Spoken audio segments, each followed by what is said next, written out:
Comment les marques chinoises de voitures électriques profitent d'un système bien rodé en Chine. Un récent rapport pointe du doigt les abus des marques chinoises avec les subventions accordées par Pékin. BYD aurait par exemple reçu 143 millions de yuan, ce qui fait 17 millions d'euros, d'aide publique pour seulement 4900 voitures. Ah oui, quand même. Oula, mais attendez, on peut calculer vite fait. 1, 2, 3, 1, 2, 3, divisé par 4900. Ça fait 3500 balles par voiture quand même. C'est pas rien.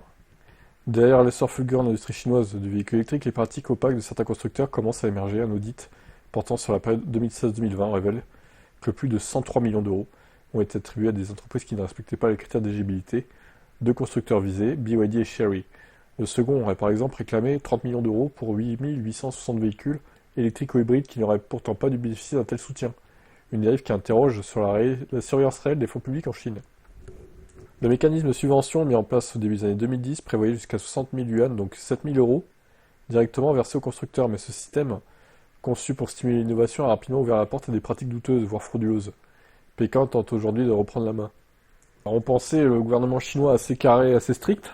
Au final, on se rend compte que pas tant que ça, quoi. Ils ont aussi leur moment d'égarement, on va dire.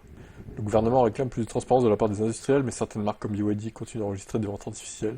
Des milliers de modèles dont le compteur affiche 0 km ont été repérés sur le marché de l'occasion. Une méthode qui fausse les chiffres qui alimentent les guerres des prix. Bon, c'est pas bien. Moi, je vous le dis, hein, j'ai une mauvaise image de BYD. Plus que les autres constructeurs. Je pense que cette marque, déjà en Europe, ils font pas d'efforts sur les prix, ils nous pigeonnent.